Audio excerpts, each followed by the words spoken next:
कोई भी कारण हो, कोई भी बात हो, चिढ़ो मत, गुस्सा मत करो, जोर से मत बोलो, मन शांत रखो, विचार करो, फिर निर्णय लो। आवाज से आवाज नहीं मिटती, बल्कि चुप्पी से मिटती है। तकलीफ सिर्फ आपको होगी, दुख आपको ही मिलेगा। मन शांत रखोगे तो सुख भी आपको ही मिलेगा। असली बड़ा आदमी वो होता है जिससे मिलने के बाद कोई खुद को छोटा ना महसूस करे। इंसान की पहचान करनी हो तो सूरत से नहीं, चरित्र से करिए, क्योंकि सोना अक्सर लोहे की तिजोरी में ही रखा जाता है। केवल उस इंसान को आपकी आलोचना करने का अधिकार है जो आलोचना करने के साथ सहायता करने की भी भावना रखता है।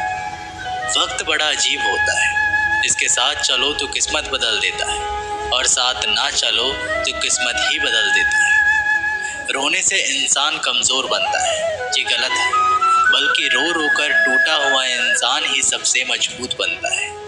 बहुत महंगी पड़ती है वो मोहब्बत जिसमें खुद को सस्ता कर दिया जाए। जो हमारे पास है उसी में खुश रहना चाहिए। हमारी जैसी ज़िंदगी जीना भी बहुत लोगों का सपना है। पत्थर भले ही आखिरी चोट से टूटता है, परंतु पहली चोट कभी भी व्यर्थ नहीं जाती। उनके व्यवहार पर भरोसा मत करो जिनकी फितरत में दुख पहुंचाना या धोखा देना हो, क्योंकि पानी को आग से कितना भी गर्म किया जाए, उसको बुझाने के लिए काफ़ी है। यदि आप चाहते हैं सभी आपसे प्रेम करें, तो प्रेम की शुरुआत पहले आपको करनी होगी, क्योंकि प्रकृति का नियम है, जो बोया है वही निकलेगा। कई बार चीज़ों को रोके रखना आपको बहुत नुकसान पहुंचा सकता है, इसलिए जाने दो। आंसू का कोई वजन नहीं होता, लेकिन निकल जाने पर मन हल्का हो जाता है। इंसान कुछ गलत करके सबकी नज़रों में धूल झोंक सकता है, लेकिन भगवान सबका हिसाब रखता है। अपनी ईमानदारी और सामने वाले की गलतियों को कभी ना समझाएं। एक दिन सच्चाई समय के साथ अपने आप समझा देगी। ईश्वर का बनाया हुआ एक पेड़ जिसके नीचे एक अमीर व्यक्ति भी बैठ सकता है और एक गरीब व्यक्ति भी बैठ सकता है। दोनों को एक जैसी हवा और एक जैसी छांव मिलती है, कोई अंतर नहीं होता। इसका मतलब ईश्वर इस दुनिया के सभी मनुष्यों को एक जैसा देखते हैं। सभी के पास एक जैसी शक्तियां हैं, और अगर ऐसा है तो आप वास्तव में भाग्यवान हैं। दोस्तों, ईश्वर की बनाई इस सृष्टि में सब कुछ एक ही भाव से बनाया गया है, वो है सिर्फ देना। याद रखना, उस इंसान को कभी नज़रअंदाज ना करना जो आपसे प्यार करता है, आपकी देखभाल करता है, आपको याद करता है, क्योंकि एक दिन जब आपकी आंखें खुलेगी तो आपको ये एहसास होगा कि आपने तारे गिनते गिनते आपने चांद को खो दिया।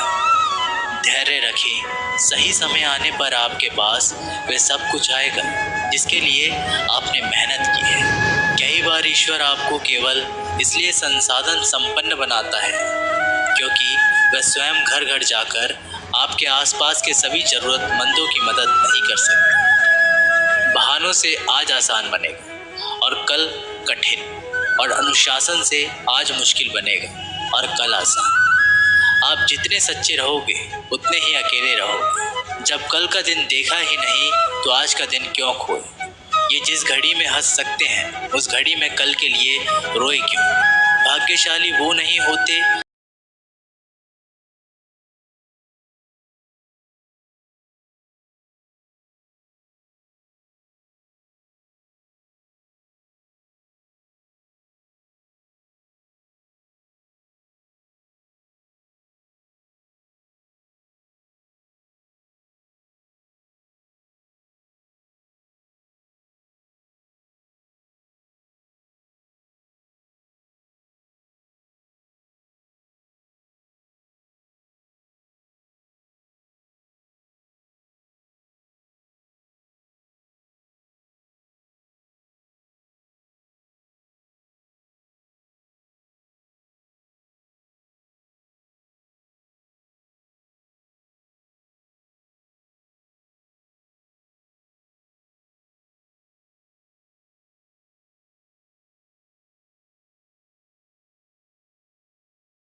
कि वहाँ एक महात्मा चिमटे से नोच नोच कर अपना ही मांस खा रहे हैं। राजा ने उनके समक्ष वह प्रश्न दोहराया। प्रश्न सुनकर महात्मा बोले, राजन, मैं तुम्हारे प्रश्न का उत्तर नहीं दे सकता। मैं भूख से तड़प रहा हूँ। इस पहाड़ी के नीचे एक गांव है, वहाँ 5 वर्ष का एक बालक रहता है। वह कुछ ही देर में मरने वाला है। तुम उसकी मृत्यु पूर्व उससे अपने प्रश्नों का उत्तर प्राप्त करो। राजा गांव में जाकर उस बालक से मिला।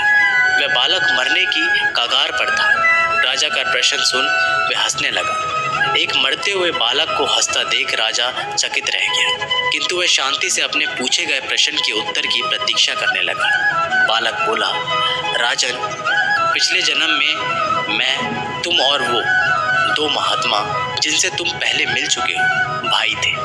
एक दिन हम सभी भाई भोजन कर रहे थे कि एक साधु हमारे पास आकर भोजन मांगने लगा। सबसे बड़े भाई ने उससे कहा कि तुम्हें भोजन दे दूंगा तो क्या मैं कोयले खाऊंगा, और आज वह कोयले खा रहा है। दूसरे भाई ने कहा कि तुम्हें भोजन दे दूंगा तो क्या मैं अपना मांस नोच कर खाऊंगा, और आज वह अपना ही मांस नोच कर खा रहा है। साधु ने जब मुझसे भोजन मांगा तो मैंने कहा कि तुम्हें भोजन देकर क्या मैं भूखा मरूंगा, और आज मैं मरने की कगार पर हूँ। किंतु तुमने दया दिखाते हुए उस साधु को अपना भोजन दे दिया। उस पुण्य का ही आशीर्वाद है कि इस जन्म में तुम राजा बने। इतना कहकर बालक मृत्यु को प्राप्त हो गया। राजा को अपने प्रश्न का उत्तर मिल चुका था। वह अपने राज्य की ओर चल पड़ा। दोस्तों, इस कहानी से हमें सीख मिलती है कि अच्छे कर्म का फल अच्छा ही मिलता है। इसलिए सदा सत्कर्म करो। जब आप ऊंचाइयों की सीढ़ी चढ़ रहे हो तो पीछे छोटे लोगों से बहुत अच्छा व्यवहार करें, क्योंकि उतरते समय यही सभी रास्तों में फिर मिलेंगे। बदल जाती है हर चीज़ इस संसार में, बस थोड़ा इंतज़ार करो। किसी का दिल बदलेगा तो किसी के दिन बदलेंगे। ईश्वर कहते हैं, तुम किसी का कुछ मत बिगाड़ना, मैं तुम्हारा कुछ भी बिगड़ने नहीं दूंगा। जीवन अगर खुश रहना है तो स्वयं को एक शांत सरोवर की तरह बनाएं, जिसमें कोई अंगार भी फेंक दे तो खुद ब खुद ठंडा हो जाए। मुलाकात ज़रूरी है अगर रिश्ता बचाना है। लगातार भूल जाने से तो पौधे भी सूख जाते हैं। अपनी नज़र हमेशा उस चीज़ पर रखो जिसे तुम पाना चाहते हो, उस पर नहीं जिसे तुम खो चुके हो। इंसान की आदत है, नहीं मिला तो सब्र नहीं करता, और मिल जाए तो कद्र नहीं करता। जिंदगी में सब लोग दोस्त या रिश्तेदार बनकर नहीं आते हैं, कुछ लोग सबक बनकर भी आते हैं। सच्चा और अच्छा दोस्त एक फूल की तरह होता है, जिसे हम तोड़ भी नहीं सकते और छोड़ भी नहीं सकते। अगर तोड़ दिया तो मुरझा जाएगा, और छोड़ दिया तो कोई और ले जाएगा। दिल के सच्चे लोग भले ही जीवन में अकेले रह जाते हैं, लेकिन ऐसे लोगों का साथ भगवान जरूर देते हैं। अपनों से बस उतना रूठो कि आपकी बात और सामने वाले की इज्जत बरकरार रहे। चेहरे की सुंदरता आंखों में उतरती है, और स्वभाव की सुंदरता दिल में। हम अच्छे थे, अच्छे हैं और अच्छे ही रहेंगे। फिक्र वो करे जो बोलते कुछ है, करते कुछ है, दिखते कुछ है और होते कुछ है। किसी को इतना भी हक मत दो कि वो फैसला करे कि कब आपको हंसना है और कब आपको रोना है। चेहरा चाहे कितना भी सुंदर हो, अगर जुबान कड़वी हो तो लोग मुंह फेर लेते हैं, क्योंकि जुबान की सुंदरता चेहरे की सुंदरता से कहीं बढ़कर है। अच्छी सूरत से ज़्यादा मायने अच्छा स्वभाव रखता है। सूरत तो उम्र के अनुसार ढल जाएगी, पर अच्छा स्वभाव आपका जिंदगी भर साथ देगा। बारिश में नहाना आसान तो है, लेकिन रोज नहाने के लिए हम बारिश के सहारे नहीं रह सकते। इसी प्रकार भाग्य से कभी कभी चीजें आसानी से मिल जाती हैं, किंतु हमेशा भाग्य के भरोसे नहीं जी सकते। अच्छा वक्त सिर्फ उसी का होता है जो कभी किसी का बुरा नहीं सोचते। सुख दुख तो अतिथि की तरह है, बारी बारी से आएंगे, चले जाएंगे। यदि वो नहीं आएंगे तो आप अनुभव कहाँ से लाएंगे। रिश्ते कभी अपने आप नहीं टूटते। अहंकार, अज्ञान और रवैया उन्हें तोड़ देते हैं। ज्ञान के बाद यदि अहंकार का जन्म होता है तो वह ज्ञान जहर है। किंतु ज्ञान के बाद यदि नम्रता का जन्म होता है तो वही ज्ञान अमृत होता है। मन की शांति से बढ़कर इस दुनिया में कोई बड़ी दौलत नहीं है। भक्ति और भरोसा इतना रखना कि संकट हम पर आए तो चिंता भगवान करे, अपनी गलती को तुरंत स्वीकार कर लेना और दूसरों की गलतियों को नजरअंदाज कर देना ही सकारात्मक सोच की दिशा में पहला कदम है। शस्त्र केवल शरीर को घायल कर सकते हैं, किंतु शब्द आत्मा को भी घायल कर देते हैं। हम जो शब्द बोलते हैं उनका चुनाव बड़ी सावधानी से करना चाहिए, क्योंकि उन शब्दों को सुनने वाले व्यक्तियों पर उनका प्रभाव पड़ता है, फिर चाहे वह प्रभाव अच्छा हो अथवा बुरा हो। अगर हमें अपने सफलता के रास्ते पर निराशा हाथ लगती है, इसका मतलब ये नहीं कि हम कोशिश करना ही छोड़ दें, क्योंकि निराशा और असफलता के पीछे ही सफलता छिपी होती है। जब तक आपके मन में नाराजगी के विचार पोषित होते रहेंगे, जब तक